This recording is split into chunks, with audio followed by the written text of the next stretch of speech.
Gandang hapon po. I'd like to remind you, ang praise and worship natin ay alas 9 ng umaga at prepare your heart for a life-changing praise and worship. Kaya dun sa mga taong mayroong problema ngayon, lalo na sa finances, huwag na tayong magmalaki sa Diyos. Huwag niyo, bigyan niyo yung linggo ng Lord kasi marami naman tutulong sa inyo kung ano yung mga financial problem. I'm not saying na ako na dami kong pera. Hindi. Kasi simula po nung nag-commit ako sa Lord, nalaman ko yung kanyang kalooban, yung kanyang panawagan. Nag-umpisa na ho kami doon sa walang-wala, may utang, ganyan. Minsan wala ho tayong faith. Umaasa tayo sa ating sariling lakas, sariling kagustuhan, hindi yung kagustuhan ni Lord. Siyempre, kung ang Diyos, lalapitan mo, pero hindi mo naman siya inuuna, lagi kang may katwiran na ganito dapat, tatanggap kayo ng trabaho, linggong-linggo, talagang mahihirapan kayo sa buhay. Hindi ko sinasabing napakayaman ko, hindi ko naman sinasabing mahirap ako. Pero napansin ko, pagka nasa Diyos tayo, tinutugon niya. Kaya ang aking masasabi po, seek you first the kingdom of God and all these things shall be added unto you. Siyempre, unahin mo muna yung king ng kingdom. Magpasakop ka sa kingdom ng Panginoon. Kahit anong sikap mo, kahit anong diskarte mo sa business or any career or endeavor, walang mangyayari. Kadalasan ng mga taong ganyan, napupunta sa wala. Diskarte ka ng diskarte, wala ka namang faith sa Diyos, hindi mo binigay yung linggo sa Kanya, talagang wala. At alam nyo, normal lang yung kung nandyan na yung trabaho nyo at talagang linggo may work ka, okay lang yon.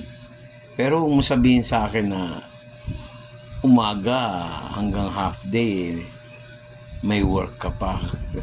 Depende kasi.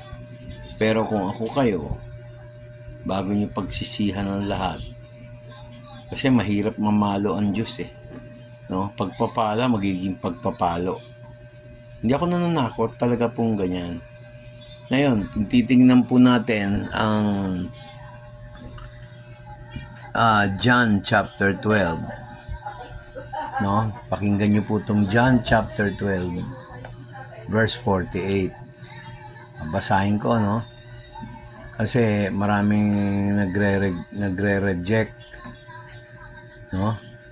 Pakinggan niyo po to.